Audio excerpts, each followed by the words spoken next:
আমাদের নবী দুনিয়ার মধ্যে আমাদের জন্য দুইটা জিনিস রেখে গেছেন, বলেন কয়টা? এক নাম্বারের নাম কোরআন, বলেন কি? দুই নাম্বার সুন্নাহ, বলেন দুই নাম্বার। এক নাম্বার, দুই নাম্বার সুন্নাহ। হ্যাঁ, এই বয়ান কেন করতেছি খুব ভালো করে বুঝেন। আপনাদের সামনে এমন এক ফিতনা আসতে পারে, যেই ফিতনা এসে আপনাদেরকে বলবে কোরআন থাকতে আবার সুন্নতের কি দরকার, কোরআন থাকতে আবার হাদিসের কি দরকার। এই ফিতনা আপনাদের সামনে এসে বলবে, এবং ফেসবুকে আপনাদেরকে অনেকে বন্ধু বানায়ও ফেলছে, যারা আপনারে ফেসবুকে দাওয়াত দিচ্ছে যে কোরআন থাকতে আবার হাদিসের কি দরকার, এবং ওই দাওয়াত পাওয়ার পর থেকে আপনি চেঞ্জ হয়ে গেছেন অনেক।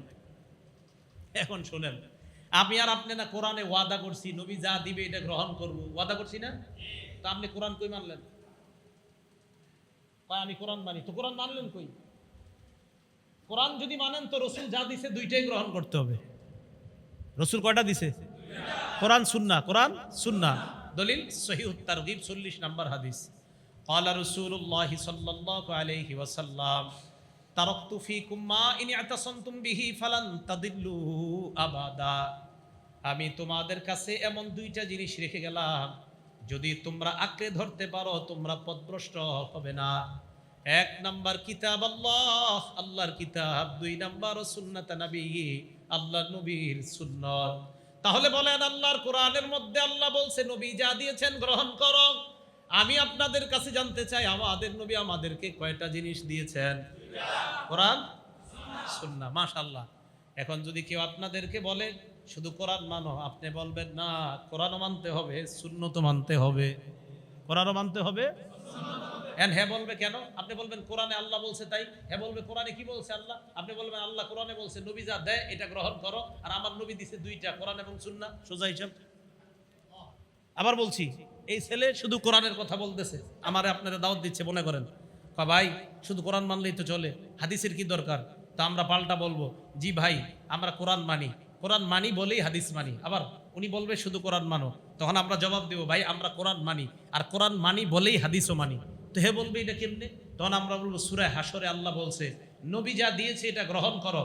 তো সূরা হাসরের ওই কথা অনুযায়ী নবী আমগরে দিয়েছে দুইটা, কোরআন এবং সুন্নাহ। তাই কোরআন অনুযায়ী আমরা কোরআন এবং সুন্নাহ দুইটা গ্রহণ করলাম। মনে থাকবেনি কথাটা? এখন রাসূল আকরাম সাল্লাল্লাহু আলাইহি ওয়াসাল্লাম এক হাদিসের মধ্যে জানায় গেছে এমন একটা জামানা আসবে, যেই জামানায় মানুষ আমারে আপনারে শুধু কোরআন দিয়া ধোঁকা দিতে চাইবে আর বলবে হাদিসের কোনো দরকার নাই। নাউজুবিল্লাহ বলেন। কিতাবের নাম ইবনে মাজাহ, হাদিস নাম্বার 12। আপনাদেরকে কেউ ফেসবুকে দাওয়াত দিলে নগদ বলবেন যে ইবনে মাজার 12 নাম্বার হাদিসে নবীজি বলছে। কি বলছে? ক্বালা রাসূলুল্লাহ সাল্লাল্লাহু আলাইহি ওয়াসাল্লাম, আল্লাহ নবী বলেন ইউশিকুর রাজুলু মুত্তাকিআন আলা আরিকাতি। এমন একটা জামানা আসবে যেই জামানায় মানুষ সিংহাসনের উপর আসন দিয়ে বসবে। ইউহাদ্দাসু বিহাদিসিম মিন্নি, আমার হাদিস তার সামনে পেশ করা হবে। হাদিসের দাওয়াত দেওয়ার পর ওই ব্যক্তি বলবে বাইনানা ওয়া বাইনাকুম কিতাবুল্লাহ, আমাদের মাঝে কোরআন আছে, কোরআন থাকতে হাদিসের কি দরকার? বলেন নাউজুবিল্লাহ। এই লোকরে হাদিস বললে বলবে হাদিসের কি দরকার, কোরআনই তো যথেষ্ট। আবার আপনারে বুঝাবে ফামা ওয়াজাদনা ফীহি মিন হারামিন হারামনা, কোরআনের হারাম মানলেই তো হয়। ওয়ামা ওয়াজাদনা ফীহি মিন হালালিন ইস্তাহলালনা, কোরআনের হালাল হালাল মানলাম, কোরআনের হারাম হারাম মানলাম, হাদিসের কি প্রয়োজন?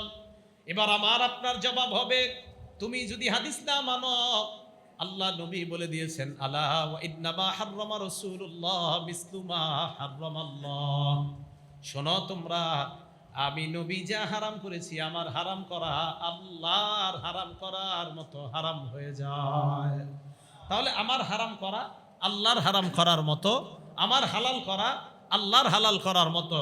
তাহলে বলেন, তাহলে নবী আমাদেরকে কয় জিনিস দিয়ে গেছেন? দুইটা, কোরআন সুন্নাহ। বলেন কোরআন সুন্নাহ। এখন আসবে আরো প্রশ্ন। কি প্রশ্ন? যে জুমার নামাজের দিন যে আপনারা আজান দেন, দুই আজান, কয় আজান? আরে জুমার আগে কয় আজান হয়? এক আজানে মসজিদে আসেন, আরেক আজানে হুজুর খুতবা দেয়, তাই তো? এখন আবার আরেক দল আপনারে বলবে জুমার নামাজের আজান যে দুইটা দেন, এটা আবার কই পাইলেন? কত সমস্যা।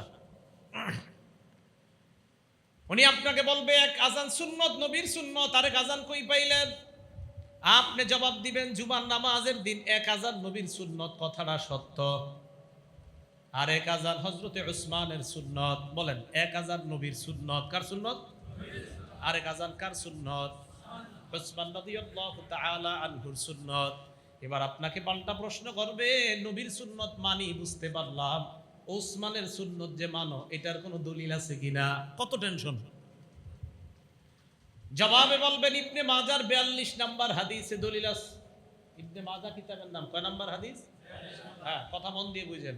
ক্বালা রাসূলুল্লাহ সাল্লাল্লাহু আলাইহি ওয়াসাল্লাম, আল্লাহর নবী বলেন, আলাইকুম বিসুন্নতি ওয়া সুন্নাতিল খুলাফাইর রাশিদিন আল মাহদিয়িন, তোমরা আমার সুন্নত আঁকড়ে ধরো, আমার খোলাফায়ে রাশেদা হেদায়েত প্রাপ্ত সাহাবার সুন্নত তোমরা আঁকড়ে ধরো, আমার সুন্নত আঁকড়ে ধরো, আমার হেদায়েত প্রাপ্ত সাহাবা খোলাফায়ে রাশিদিন যারা তাদের সুন্নত আঁকড়ে ধরো। এক সুন্নত আজান, এটা নবীর সুন্নত থেকে পাইলাম। আরেক সুন্নত উসমানের সুন্নত, আর নবীও বলছে খোলাফায়ে রাশেদার সুন্নত আঁকড়ে ধরবা। বলেন তো হযরতে উসমান 4 খলিফার মধ্যে আছে কিনা? তাহলে উসমান খলিফার মধ্যে থাকলে উসমানের কথা যে মানতে হবে এটা নবী বলছেন হাদিসে। ইবনে মাজার 42 নাম্বার হাদিস। দাঁড়ান, দাঁড়াও, তুমি দাঁড়াও, এই তাকান। ইবনে মাজার 42 নাম্বার হাদিস। এক আজান দিছে এই ছেলেটা, আজানে জুমার নামাজে আসছেন। আরেক আজান দেওয়ার পরে খতিব সাহেব খুতবা দিছে, মন দিয়ে বুঝবেন। তাহলে এক আজান মানতে হবে, এটাও পাইলাম কি? নবীর সুন্নতে। ইবনে মাজার 42 নাম্বার হাদিসে আছে, আলাইকুম বিসুন্নতি, আমার সুন্নত আঁকড়ে ধরো। তাহলে বুঝলাম এক আজান নবীর সুন্নতে পাইছি, তাই এক আজান দিলাম। আরেক আজান কই আছে? কয় উসমানের সুন্নত। কয়টা মানতে হবে? কই আছে? কয় ইবনে মাজার 42 নাম্বার হাদিসে আছে, ওয়া সুন্নাতিল খুলাফাইর রাশিদিন, যে আরেকটা হলো খোলাফায়ে রাশেদার সুন্নত, এইটাও মানতে নবীজি বলছেন। তাই হাদিস আংশিক বলা যাবে না, পুরাটা বলতে হবে যে এক আজান মানি নবীর সুন্নত আঁকড়ে ধরার কারণে, আরেক আজান মানি সাহাবাদের সুন্নত আঁকড়ে ধরার কারণে। নবীর সুন্নত আঁকড়ে ধরার কথাও নবী বলছেন, সাহাবার সুন্নত আঁকড়ে ধরার কথাও নবী বলছেন। তাই সাহাবার আমল করা মানি নবীর কথার অনুযায়ী আমল করা। বুঝছেননি কথা? তাহলে কোরআন সুন্নাহ, বলেন কোরআন সুন্নাহ। তাহলে কোরআনও মানতে হবে, সুন্নতও মানতে হবে। বুখারী শরীফ হাদিস নাম্বার 7281 নাম্বার হাদিস। এই হাদিসের মধ্যে আসছে, জাআত মালাইকাতুন ইলান নবী সাল্লাল্লাহু আলাইহি ওয়াসাল্লাম, একদল ফেরেশতা আল্লাহর নবীর কাছে আসলেন। আল্লাহর নবী তখন ঘুমায় রইছে। ফেরেশতারা আল্লাহর নবীর সামনে আসছে। আসার পর ফেরেশতারা আল্লাহর নবীর সামনে দাঁড়িয়ে এক ফেরেশতা কয়, ইন্নাহু নাইম, তিনি তো ঘুমায়। আরেক ফেরেশতা কয়, ইন্নাল আইনা নাইমা ওয়াল কলবা ইয়াকযান, তিনি ঘুমায়, তার চোখ ঘুমায়, তার অন্তর ঘুমায় না। নবীজি ঘুমায়, তার চোখ ঘুমায়, তার অন্তর ঘুমায় না। তো নবীজি সাল্লাল্লাহু আলাইহি সাল্লাম তো ঘুমায় রইছে। এখন আপনাদেরকে আমি বলি, আমি যে হাদিস কইতেছি আমি কেমনে জানলাম নবী না ঘুমায়? বুঝে না? আরে নবী না ঘুমাইতেছে তো এই হাদিস জানছি কেমনে? হ্যাঁ, নবীর কি ঘুমায়? অন্তর। এই অন্তর ঘুমায় না বলেই তো এই হাদিস জানছি। বুঝলেন? আবার নবীর কি ঘুমায়? অন্তর। আর অন্তর ঘুমায় না বলেই তো এই হাদিস আমরা জানতে পারছি, না তো জানতাম না। আরে কথা বুঝছেননি? আল্লাহ জানে, বুঝতেছেনি, বুঝতে হবে কিন্তু। তাহলে নবীর কি ঘুমায়? কি ঘুমায় না? আর অন্তর ঘুমায় না বলেই এই হাদিস আমি বলতে পারতেছি। বুখারী শরীফের 7281 নাম্বার হাদিস। আপনারা বুঝছেননি নাকি আমার ধমক শুনে বলতেছেন? বুঝছি। আচ্ছা আচ্ছা। রাসূল আকরাম সাল্লাল্লাহু আলাইহি সাল্লাম ঘুমায় রইছে। তো রাসূল সাল্লাল্লাহু আলাইহি সাল্লামের কাছে ফেরেশতারা আসছে। আসার পর ফেরেশতারা বলতেছে ওনার চোখ ঘুমায়, অন্তর ঘুমায় না। এবার একদল ফেরেশতা কয়, ইন্নালি সাহিবিকুম হাযা মাসালা ফাদরিবু লাহু মাসালা, এই যে উনি ঘুমাইতেছে তার একটা দৃষ্টান্ত আছে, তার দৃষ্টান্ত তোমরা বর্ণনা দাও। এই কথা বলার পর আরেক ফেরেশতা কয়, তিনি তো ঘুমায়। আরেক ফেরেশতা কয়, আরে তার চোখ ঘুমায়, অন্তর ঘুমায় না। তাহলে কথাটা দুইবার হইল। এবার ফেরেশতারা বলে, মাসালুহু কামাসালি রজুল, দাওয়াত তাবলীগের কাজ যারা করেন গাশতের আদবে ঠিক এইভাবে কথাগুলো বলবেন, কারণ দাওয়াত দিতে গেলে ঠিক এইভাবে কথাগুলো বলবেন। মাসালুহু কামাসালি রজুল, যে উনি যিনি ঘুমিয়ে আছেন ওনার দৃষ্টান্ত হলো এমন এক ব্যক্তির মতো, বানাদারা, যিনি একটা ঘর বানিয়েছেন, ওয়াজআলা ফিহা মা'দুবা, ঘরের মধ্যে দস্তরখান, দস্তরখানের মধ্যে রং বেরঙের সুস্বাদু খাবার, বাসা দাইয়া, একজন আহ্বানকারীকে বাহিরে পাঠাইছে, যাও তুমি এই এলাকার যাদেরকে পাইবা দাওয়াত দিবা, বলবা ওই ঘরে মজাদার খাবার আছে, যারা আসবে তারা খাবার খাইতে পারবে। আহ্বানকারী বাহিরে যায়, যাওয়ার পর আমাকে আপনাকে আমাদেরকে ডাক দিয়েছে, চলো ওই ঘরের দিকে। ঘরের মধ্যে দস্তরখান, দস্তরখানের মধ্যে সুস্বাদু খাবার। ফামান আজাবাদ দাইয়া দাখালাদ দার ওয়া আকালা মিনাল মাদুবা, যারা ওই আহ্বানকারীর ডাকে সাড়া দেয় তারা ঘরের মধ্যে যাইতে পারে, দস্তরখানার খাবার খাইতে পারে। ওয়া মান লাম ইউজিবিদ দাইয়া লাম ইয়াদখুলিদ দার ওয়া লাম ইয়াকুল মিনাল মাদুবা, যারা দস্তরখানের, যারা আহ্বানকারীর ডাকে সাড়া দেয় নাই, তারা ওই আহ্বানকারীর ডাকে না সাড়া দেওয়ার কারণে ঘরেও যাইতে পারে নাই, দস্তরখানের খাবারও খাইতে পারে নাই। একটু বুঝছেননি? এক ব্যক্তি একটা ঘর বানাইছে, ঘরের ভিতর দস্তরখান বিছাইছে, দস্তরখানের সুস্বাদু খাবার। একজন দরজায় গিয়ে বলতেছে, ও ভাই আসেন সবাই, ঘরে দস্তরখান আছে, সুস্বাদু খাবার আছে। তো যারা আহ্বানে সাড়া দিছে তারা ঘরে আসছে, আইসা সুস্বাদু খাবার খাইছে। যারা সাড়া দেয় নাই তারা আসে নাই, সুস্বাদু খাবারও খায় নাই। নবী কিন্তু ঘুমায় রইছে। ফেরেশতারা বলতেছে, আউবিলুহা লাহু, কয় আমরা যে এই দৃষ্টান্ত দিলাম এটার একটু ব্যাখ্যা করে দাও। আরেক ফেরেশতা কয়, ইন্নাহু নাইম, তিনি তো ঘুমায়। আবার ওই কথা। ফেরেশতা জবাব দেয়, ইন্নাল আইনা নাইমা ওয়াল কলবা ইয়াকযান, তার চোখ ঘুমায়, অন্তর ঘুমায় না। কয়বার হইছে কথাটা? 3 বার। তো নবীজি তো সব অন্তর দিয়ে উপলব্ধি করতেছে। সুবহানাল্লাহ। এবার ফেরেশতারা বলেন তো কি বানাইছে? ঘর। ফাদ্দারু আল জান্নাহ, ঘরের দৃষ্টান্ত হলো আল্লাহর জান্নাত। আল্লাহ জান্নাত বানাইছে, জান্নাতের মধ্যে দস্তরখান, দস্তরখানের মধ্যে সুস্বাদু খাবার। আহ্বানকারী হলেন ফাদ্দাঈ মুহাম্মাদুন সাল্লাল্লাহু আলাইহি ওয়াসাল্লাম, আহ্বানকারী হলেন মুহাম্মদ সাল্লাল্লাহু আলাইহি ওয়াসাল্লাম।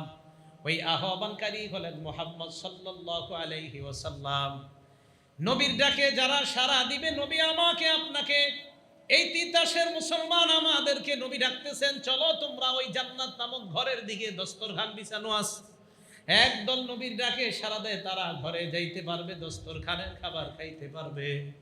আরেক দল যারা সাড়া দিতে পারবে না, তারা ঘরেও যাইতে পারবে না, দস্তরখানের খাবারও খেতে পারবে না। ফেরেশতারা কয়, ফামান আতা মুহাম্মাদান ফাকাদ আতা আল্লাহ, যারা মুহাম্মদ সাল্লাল্লাহু আলাইহি ওয়াসাল্লামের অনুসরণ করে তারা আল্লাহর অনুসারী হয়ে যায়। ওয়া মান আসা মুহাম্মাদান ফাকাদ আসাল্লাহ, যারা মুহাম্মদ সাল্লাল্লাহু আলাইহি ওয়াসাল্লামের নাফরমানি করে তারা আল্লাহর নাফরমানি করে। বলেন নাউযুবিল্লাহ। এবার আসেন আবার আগের কথায়, নবী যা দিবে তা আমরা গ্রহণ করব। নবী যা দিবে তা আমরা, আবার নবী যা দিবে তা আমরা গ্রহণ করব। তাহলে নবীর কথা মেনে নেওয়ার নাম হলো আনুগত্য। আল্লাহ নবীর কথা মানা মানে নবীর আনুগত্য করা, আর নবীর আনুগত্য করা মানে কার আনুগত্য করা? এখন যদি কেউ বলে শুধু কোরআন মানি, হাদিস মানি না, তাহলে বুঝতে হবে এই লোক হলো মুনাফিক মার্কা বেঈমান।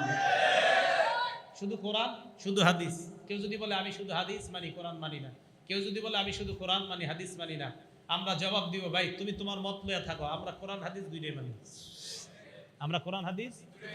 এবার প্রশ্ন, বলেন কেন মানি? সবাই বলেন কেন মানি?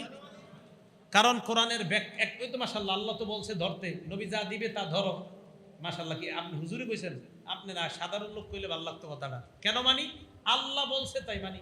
আল্লাহ বলছে নবী যা দিবে তা ধরবা, তাহলে আমরা নবীর কথা কেন মানি? আল্লাহ বলছে নবী যা দিবে তা গ্রহণ করতে, তাই মানি। আচ্ছা, না মানলে সমস্যা কি? এবার দেখেন প্রথম সমস্যাগুলো দেখেন। সূরা নিসা আল্লাহ বলছে, ফানকিহু মা তাবা লাকুম মিনান নিসা, নারীদের মধ্যে যাদেরকে পছন্দ হয় তাদেরকে বিয়ে করো। তার মানে কি প্রেম করবেন? না না, মানে আপনার বাবা মা আপনি নিয়ে যাবে, নিয়ে যাওয়ার পর দেখাবে, পছন্দ হলে বিয়ে করবেন, বিষয়টা এরকম। তাহলে বিয়ে করো, পাইলাম। সূরা নূরের মধ্যে আছে, ওয়ানকিহুল আয়ামা মিনকুম ওয়াস-সালিহিনা মিন ইবাদিকুম ওয়া ইমাইকুম, তোমাদের মধ্যে অবিবাহিত নারী পুরুষ যারা, তাদেরকে তোমরা বিয়ে করায়া দাও। সূরা নিসায় পাইলাম বিয়ে করো, সূরা নূরের মধ্যে পাইলাম বিয়ে করাও। আবার সূরা নিসায় কি করো? বিয়ে। আর সূরা নূরে বিয়ে। তাহলে কোরআনে আছে কি? বিয়ে করো এবং বিয়ে করাও। আবার বলেন তো কোরআনে কি আছে? করো এবং বিয়ে। কেমনে? এটা কোরআনে নাই। কেমনে? এই যে হুজুর বসে না, বসার পরে বলে না 1.5 লক্ষ টাকা দেন মোহরের বাবদ তোমারে বিয়ের প্রস্তাব করলাম, রাজি থাকলে বলো কবুল। এটা কোরআনে কোন জায়গায় লেখা আছে? তাহলে বলেন তো এটা কই আছে? এই তো মাশাআল্লাহ বুঝে আসছে, কোরআনে আসছে বিয়ে করো, কোরআনে আসছে বিয়ে করাও, পদ্ধতি কই আছে? হাদিস। মাশাআল্লাহ, তাহলে কোরআন লাগবে, হাদিস লাগবে। কেন? কোরআন বুঝতে হলে হাদিস লাগবে। বুঝছেননি সবাই? আসলে বুঝছেননি? আচ্ছা, তাহলে বিয়ে করো, বিয়ে করাও কোরআনে আছে, কেমনে? এটা হাদিসে আছে। তাই আমরা কোরআন সুন্নাহ দুইটাই মানি, কোরআন সুন্নাহ দুইটাই মানি। এবার আসেন 17 পারা 7 পৃষ্ঠা আছে, ইয়া আইয়ুহাল্লাযীনা আমানুর কাউ, হে ঈমানদারগণ তোমরা রুকু করো। কেমনে? কোরআনে নাই। ওয়াসজুদু, তোমরা সিজদা করো। কিভাবে? কোরআনে নাই। তাহলে কোরআনে আছে রুকু করো, কোরআনে আছে সিজদা করো, কেমনে করো? এটা আছে হাদিসে। তাই আমরা কোরআন মানি, হাদিস মানি। কোরআনে নাই ফজরের নামাজ 2 রাকাত, কোরআনে আছে নামাজ পড়ো, সিজদা করো, রুকু করো। কিন্তু কোরআনের মধ্যে ফজর 2 রাকাত, যোহর 4 রাকাত, আসর 4 রাকাত, মাগরিব 3 রাকাত, এশা 4 রাকাত, এই কথা কোরআনের মধ্যে নাই। এর মানে মনে রাখবেন, ফেসবুকে যারা আপনাদেরকে বলে কোরআন মানো, হাদিস লাগবে না, তারা একটা সময় আপনারে বলবে নামাজের কথা কোরআনে আছে, সিজদার কথা কোরআনে আছে, রুকুর কথা কোরআনে আছে। তা আপনি যে অনুসারী হবেন ফেসবুকে, আপনি বলবেন হ্যাঁ ঠিকই তো। তা আপনার উনি ফেসবুকে বলবে তুই কি করে আসছো এতক্ষণ? তো আপনি বলবেন আমি এশার নামাজ পড়ে আসছি। হ্যাঁ মিয়া, এশার নামাজ কয় রাকাত পড়ছো? তো আপনি বলবেন 4 রাকাত, এরপরে 2 রাকাত, এরপরে 3 রাকাত। এটা যে পড়ছো কোরআনে কই আছে? ওই আপনার গুরু আপনারে বলবে পাল্টা প্রশ্ন। তা আপনি দেখবেন কোরআনের কোনো জায়গায় লেখা নাই এশা যে 4 রাকাত, এশার যে ফরজ 4 রাকাত, সুন্নত 2 রাকাত, বিতির 3 রাকাত, কোরআনে কোথাও লেখা নাই। এবার আপনার গুরু আপনাকে বলবে অতএব নামাজ পড়া লাগবে না। এই যে আপনারা শেষ করবেন, এইভাবে আপনাকে শেষ করবে। তাহলে কোরআনে আছে রুকু করো, কোরআনে আছে সিজদা করো, কিভাবে করো বলেন তো? এটা কই আছে? মাশাআল্লাহ। কোরআনে আছে বিয়ে করো, কোরআনে আছে বিয়ে করো, কিভাবে করাবো কোথায় আছে? কোরআনে আছে রুকু করো, কোরআনে আছে সিজদা করো, পদ্ধতি কোথায় আছে? মাশাআল্লাহ। তাহলে আমাদের নবী আমাদেরকে যা শিখাবে তা আমরা গ্রহণ করব, এই অঙ্গীকার কার সাথে করছি?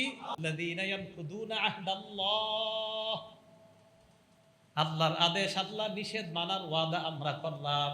তাহলে একটা গেল। এরপরে ওয়ায়াকতাউনা মা আমারাল্লাহু বিহি আইয়ুসালাহ, আল্লাহ যা জোড়া লাগাইতে বলছে এই জোড়াটাকে যারা ছিন্ন করে। কমনি এই কথাটা কি না? উঠবেন না তো কোয়া শুরু করলে? আচ্ছা, এর দ্বারা উদ্দেশ্য হলো আত্মীয়তার সম্পর্ক। কি সম্পর্ক? আত্মীয়তা। ভাই ভাই, ভাই বোন, এক ভাই আরেক ভাইরে 40 বছর একজন আরেকজনের চেহারা দেখে না। বাপে চাচার সাথে কেন রাগ? এই জন্য ভাতিজা চাচারে সালাম দেয় না। মানে আব্বার সাথে আমার কাকার রাগ, এই জন্য আমি আব্বা আমার কাকারে সালাম দেই না। চিন্তা করেন, মানে ভাই ভাইয়ের অভিমান হইতেই পারে, 2 ভাইয়ের অভিমান হইতেই পারে, এই জন্য ভাতিজায় ওই চাচারে সালাম দেয় না। কেন? আমার চাচার সাথে আব্বা কথা বলে, তাই ওনারে আমিও সালাম দিই না। রক্তের সম্পর্ক যারা জোড়া লাগায়, এটা আল্লাহ কোরআনে বলছে। এখন কি? বুখারী শরীফের 5983 নাম্বার হাদিস। এক ব্যক্তি নবীজির কাছে আসছে, আসার পর নবীজিরে বললেন আখবিরনি বিআমালিন ইয়া রাসূলুল্লাহ ইউদখিলুনিল জান্নাহ, হুজুর আমারে কিছু আমল শিখায়া দেন যে আমলগুলা করলে আমি জান্নাতে যাব। নবীজি বললেন 4টা আমল করবা, তাহলে সহজে জান্নাতে যাইতে পারবা। বলেন কয়টা? 1 নাম্বার তা'বুদুল্লাহ লা তুশরিকু বিহি শাইআ, আল্লাহর ইবাদত করবা, এই ইবাদত করতে গিয়ে আল্লাহর সাথে শিরিক করবা না। বলেন আমরা ইবাদতে শিরিক করব না। রাজি আছি তো? এখন মাদ্রাসার উলামায়ে কেরাম যারা বলবে যে এই এই ইবাদত শিরিক আছে, ওনারা বলার পরে শিরিক ছাড়তে রাজি আছি সবাই? এটা কেন বললাম? আপনারা হোমনার আশেপাশে, তো হোমনার আশেপাশে একটু গন্ধ আছে কিছু একটা জিনিসের, এই গন্ধ যাতে ইবাদতে না থাকে সাবধান থাকবেন। আচ্ছা, কি গন্ধ? এটা হুজুররা কইব। এই হলো আপনার 1 নাম্বার ইবাদত করো, শিরিক করবা না। 2 নাম্বার তুকিমুস সালাহ, নামাজ পড়বা। 3 নাম্বার তুতিজ যাকাত, যাকাত আদায় করবা। 4 নাম্বার তাসিলুর রহিম, রক্তের সম্পর্ক রক্ষা করবা। মরবা আল্লাহর জান্নাতে প্রবেশ করবা। রক্তের সম্পর্ক রক্ষা করবা। সহিহ বুখারী হাদিস নাম্বার 5984 নাম্বার হাদিস। ক্বালা রাসূলুল্লাহ সাল্লাল্লাহু আলাইহি ওয়াসাল্লাম লা ইয়াদখুলুল জান্নাতা কাতিউন, রক্তের সম্পর্ক ছিন্নকারী জান্নাতে প্রবেশ করবে না। বলেন নাউজুবিল্লাহ। সহিহ বুখারী হাদিস নাম্বার 5985 নাম্বার হাদিস। ক্বালা রাসূলুল্লাহ সাল্লাল্লাহু আলাইহি ওয়াসাল্লাম, আল্লাহ নবী বলেন, মান সাররাহু আইয়ুব সাতালাহু ফি রিজকিহি ওয়া ইনসালাহু ফি আসরিহি, কোন মানুষ যদি চায় তার রিজিকে বরকত, তার হায়াতে বরকত, রিজিকে আর হায়াতে বরকত কারা চান? সবাই চান? হাত নামান, বলেন তো কয় জিনিসে বরকত? রিজিক এবং নবীজি বলেন, কেউ যদি চায় রিজিকে এবং হায়াতে বরকত, ফালইয়াসিল রাহিমা, সে যেন রক্তের সম্পর্ক রক্ষা করে, আল্লাহ তার হায়াতেও বরকত দিবেন, রিজিকেও বরকত দিয়ে দিবেন। তাহলে কেউ যদি চায় তার রিজিকে বরকত হোক, কেউ যদি চায় তার হায়াতে বরকত হোক, তাহলে সে যেন রক্তের সম্পর্ক করে। বাস্তবিক অর্থে আপনি দেখবেন, আপনার যে আত্মীয় স্বজনরা আপনারে দেখতে পারে না, খালি কয় আপনি নাকি তাদের খোঁজ নেন না, কিন্তু আপনি যদি ঠিকই চুপে চুপে তাদের খোঁজ খবর রাখেন, আপনি দেখতেছেন আপনারা তারা ঠকাইতেছে, এরপরে আপনি সম্পর্ক রক্ষা করতেছেন, 10 বছর পর চিন্তা ভাবনা করে দেখবেন আপনি ভালো আছেন তাদের চাইতে। সত্যি আপনি চিন্তা করে দেখেন আপনি ভালো আছেন, আল্লাহ আপনার ভালো রাখছে। সহিহ বুখারী হাদিস নাম্বার 5987 নাম্বার হাদিস। আল্লাহ যখন এই দুনিয়া পুরোটা বানাইছে, ইন্নাল্লাহা খালাকাল খালকা হাত্তা ইযা ফারাগা মিনাল খালকি, পুরা দুনিয়া বানানোর পর আল্লাহ যখন সৃষ্টি থেকে অবসর হলেন, কামাতির রহিম, রক্তের সম্পর্কটা আল্লাহর সামনে দাঁড়ায় গেছে। সুবহানাল্লাহ। কে দাঁড়াইছে? আরে উনি আর আমি দাঁড়াইছি না, না, সম্পর্কটা দাঁড়াইছে। এটা কেমন দেখতে আল্লাহ জানে। আল্লাহর সামনে দাঁড়াইছে, দাঁড়ানোর পর কয় আল্লাহ হাযা মাকামুল আইজি বিকা মিনাল কতিআ, আল্লাহ আপনার কাছে অভিযোগ করার জন্য দাঁড়াইছি। কি অভিযোগ? কয় মাবুদ, যারা রক্তের সম্পর্ক ছিন্ন করে তাদের ব্যাপারে অভিযোগের এটাই তো শ্রেষ্ঠ জায়গা। আল্লাহ কি বলে দেখেন, আমা তারদাইনা আন আসিলা মান ওয়াসালাকি, রক্তের সম্পর্ককে আল্লাহ বলে তুমি কি এতে সন্তুষ্ট না? তোমাকে যারা রক্ষা করবে আমি আল্লাহ তাদেরকে রক্ষা করার ওয়াদা করলাম। ভাই বাংলাটা সুন্দরভাবে বুঝেন, যারা রক্তের সম্পর্ক, আত্মীয়তার সম্পর্ক রক্ষা করবে আল্লাহ তাদেরকে রক্ষা করবে। ও আকতা মান কতআ, তোমাকে যারা ছিন্ন করবে আমি তাদেরকে ছিন্ন করব, বলেন নাউজুবিল্লাহ। সহিহ বুখারী হাদিস নাম্বার 5990 নাম্বার হাদিস। ক্বালা রাসূলুল্লাহ সাল্লাল্লাহু আলাইহি ওয়াসাল্লাম, আল্লাহর নবী বলেন, ওয়ালাকিল্লাহুম রাহিমুন আবুল্লুহা বিবালালিহা, নবীজি বলেন রক্তের সম্পর্কের একটা রস আছে, এই রসের মাধ্যমে আমি নবী রক্তের সম্পর্কটাকে প্রাণবন্ত করে রাখি, সজীব করে রাখি। রক্তের সম্পর্কের একটা রস আছে, এই রসের মাধ্যমে আমি রক্তের সম্পর্কটাকে প্রাণবন্ত করে রাখি, সজীব করে রাখি। তো মনে রাখবেন, রক্তের সম্পর্ক যারা রক্ষা করবে তাদের রিজিকে বরকত হবে, তাদের হায়াতে বরকত হবে। কথাটা মনে থাকবে তো সবার? সহিহ বুখারী হাদিস নাম্বার 5991 নাম্বার হাদিস। আপনাদের অনেকের অভিযোগ আছে, আমি জানি, এই বয়ান করার পরেও অভিযোগটা করতে পারেন কানে কানে। তো অভিযোগ করার আগে আমি অভিযোগটা বলে দিই, জবাবটাও দিয়ে দিই। কি? হুজুর, আমার ভাইয়ের সাথে আমি কথা কইতে চাই, হেই কয় না, আসেনি। হুজুর, আমি তোর সম্পর্ক রক্ষা করতে চাই, কিন্তু আমার সাথে হেরা রক্ষা করে না। এই অভিযোগটা আপনাদের মসজিদের হুজুরও পায়, আশেপাশের মাদ্রাসা ওলামারাও পায়। হুজুর, আপনারা কোন আত্মীয়তার সম্পর্ক ঠিক রাখতে, আমি তো ঠিক রাখতে চাই, এরাই আমার সাথে ঠিক রাখে না। আসেনি অভিযোগটা? আচ্ছা, এবার অভিযোগের জবাব হাদিস থেকে নেন। ক্বালা রাসূলুল্লাহ সাল্লাল্লাহু আলাইহি ওয়াসাল্লাম, বুখারী 5991। আল্লাহ নবী বলেন, লাইসাল ওয়াসিলু বিল মুকাফি, একটু ধরেন তো এটা দেখেন সবাই। এই মনে করেন উনি আমার রক্তের সম্পর্ক, আমি ওনারে দিলাম এটা। নবীজি কয় শুধুমাত্র এই যে দায়িত্ব আদায় করলা, এটার নামই সম্পর্ক রক্ষা করা না, মানে এটার নামও তো রক্ষা করা। কয় শুধুমাত্র এটাই যে রক্ষা করা তা না। কয় তাহলে কোনটা রক্ষা করা? নবীজি বলেন, এবার ছেড়ে দেন এটা, এই ওনার সাথে আমি ছিন্ন করলাম। নবীজি বলেন, ওয়ালাকিনিল ওয়াসিলুল্লাযী ইযা কুতিআত রাহিমুহু ওয়াসালাহা, রক্তের সম্পর্ক প্রকৃত রক্ষাকারী সে যে ছিন্ন করার পর উনি আমার সাথে ছিন্ন করতেছে আর আমি এটা জোড়া লাগানোর চেষ্টা করতেছি। নবী কয় তুমি প্রকৃত রক্তের সম্পর্ক রক্ষাকারী। তাহলে প্রশ্নের জবাব পাইছেন নি? হুজুর, এ আমার সাথে রক্ষা করতে চায় না। নবীজি কয়, এ না চাইলে কি হয়েছে, তুমি রক্ষা করার চেষ্টা চালায়া যাও, তুমি আল্লাহর দরবারে প্রকৃত রক্তের সম্পর্ক রক্ষাকারী হবে। ভাই বুঝছেন নি? তাহলে উনি রক্ষা করতে চায় না, কিন্তু আমি করব। আমি বারবার যাব, ঈদের দিন খোঁজ নিব ভাইয়ের, ভাই আমার সাথে কথা বলতে চায় না, আমি খোঁজ নিব। ভাই আমার দেখলে অন্য রাস্তা দিয়ে যাইতে চায়, আমি ভাইয়ের ছেলেদের মাধ্যমে খোঁজ নিব, তোমার আব্বা ভালো আছে কিনা। ভাই আমার এই রাস্তায় দেখলে অন্য পথে যায়, কিন্তু আমি চেষ্টা চালায়া যাব আমার ভাইয়ের সাথে সম্পর্ক রক্ষা করার। কারণ একটা হাদিস মনে রাখবেন, নবীজি বলছে সম্পর্ক ছিন্নকারী জান্নাতে যাবে না। আল্লাহ হেফাজত করেন। আরশ কই জানেননি আপনারা? আরশ, হ্যাঁ, জান্নাতুল ফেরদাউসের উপরে হলো আরশ। সুবহানাল্লাহ। হাদিস আছে জান্নাতের ব্যাপারে, আমার একটা বয়ান আছে মনে হয়, দেখবেন ইউটিউবে প্রায় 37টা আলোচনা আছে ওটাতে। তো দেখবেন যে অমিন ফাওকিহা আল আরশ, জান্নাতুল ফেরদাউসের উপরে আরশ, জান্নাতুল ফেরদাউসের উপরে। এবার আমার দিকে তাকান, রক্তের সম্পর্ক, মুসলিম শরীফের হাদিস, আর রহিমু মুআল্লাকাতুন বিল আরশ, রক্তের সম্পর্ক আরশের সাথে এখনো ঝুলা আছে, এইভাবে ঝুইলা ঝুইলা বলতে থাকে, মান ওয়াসালানি ওয়াসালাহুল্লাহ, যে আমারে রক্ষা করে আল্লাহ যেন তারে রক্ষা করে, অমান কতানি কতাহুল্লাহ, যে আমারে ছিন্ন করে আল্লাহ যেন তারে ছিন্ন করে। রক্তের সম্পর্ক এটা বলতেছে আরশের সাথে ঝুলা ঝুলা। ভাই সম্পর্ক জুড়েন, আল্লাহ তৌফিক দান করেন। আবু দাউদ শরীফ 4902 নম্বর হাদিস, নবীজি বলেন, মা মিন যামবিন আজদাউ আইয়ুআজ্জিলাল্লাহু লিসাহিবিহিল উকুবাতা ফিদ দুনিয়া ওয়া মা ইয়াদখিরু লাহু ফিল আখিরাহ মিসলুল বাগী ওয়া কাতিআতির রাহিম। রাসূল আকরাম সাল্লাল্লাহু আলাইহি সাল্লাম বলেন, রক্তের সম্পর্ক ছিন্নকারীরে দুনিয়াতে তো আল্লাহ আযাব দিবেই, আখিরাতে যে তার জন্য কি আযাব রাখছে, যে এত ভয়ঙ্কর শাস্তি রক্তের সম্পর্ক ছিন্নকারীর জন্য। দেখা দিস, তাহলে এটা ছিন্ন করা যাবে না। সহিহ বুখারী হাদিস নাম্বার 6138 নাম্বার হাদিস। আল্লাহরে বিশ্বাস করি সবাই, আখিরাত বিশ্বাস করি, তাহলে আমার সাথে হাত উঠান। ক্বালা রাসূল, হাদিস পুরোটা বলার পরে হাত নামাইবেন। ক্বালা রাসূলুল্লাহি সাল্লাল্লাহু আলাইহি ওয়াসাল্লাম, মান কানা ইউমিনু বিল্লাহ, বলেন যে আল্লাহরে বিশ্বাস করে, ওয়াল ইয়াউমিল আখির, যে আখিরাত বিশ্বাস করে, ফালইয়াসিল রহিম, সে যেন রক্তের সম্পর্ক রক্ষা করে।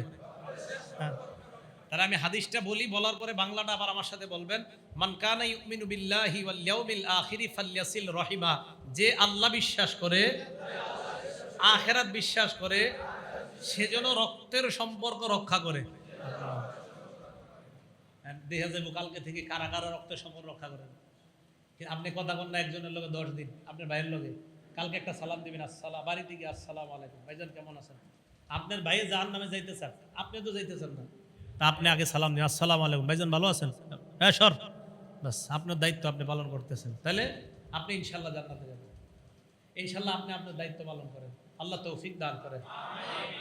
ইবনে মাজাহ কিতাবের নাম 3251 নম্বর হাদিস, 3251, 3251, আব্দুল্লাহ ইবনে সালামের বর্ণনা।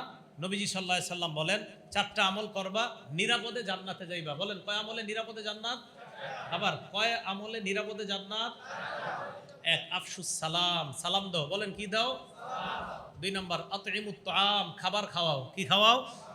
3 নাম্বার, ওয়াসিলুল আরহাম, রক্তের সম্পর্ক রক্ষা করো। কি রক্ষা করো? 4 নাম্বার, ওয়াসাল্লু বিল লাইলি ওয়ান নাসু নিয়াম, মানুষ যখন রাতে ঘুমায় তাহাজ্জুদের নামাজ পড়ো। তাদখুলুল জান্নাতা বিসালাম, নিরাপদে জান্নাতে প্রবেশ করো। মনে থাকবে নি? সালাম, খাবার খাওয়ানো, 3 নাম্বার রক্তের সম্পর্ক রক্ষা করা, 4 নাম্বার রাতের বেলা তাহাজ্জুদ পড়া। আল্লাহ পাক রব্বুল আলামিন আমাদের সকলকে রক্তের সম্পর্কগুলো রক্ষা করার তৌফিক দান করেন। এবার আসেন ফাসেক কারা? 1 নাম্বার যারা ওয়াদা ভঙ্গ করে, 2 নাম্বার যারা রক্তের সম্পর্ক ছিন্ন করে, 3 নাম্বার ওয়াইফসিদুনা ফিল আরদ, যারা জমিনে অশান্তি সৃষ্টি করে। আল্লাহ পাক রব্বুল আলামিন আমাদের সকলকে এই ফাসেকের খাতায় যেন আমরা নাম না লেখাই। বলেন তো মশার দৃষ্টান্ত কার? আল্লাহ। মশা এই দৃষ্টান্ত কার? আল্লাহ। ইমানদাররা কোনো প্রশ্ন করবে না, কারণ বলছে কে? আল্লাহ। প্রশ্ন ছাড়া আমরা বিশ্বাস করি।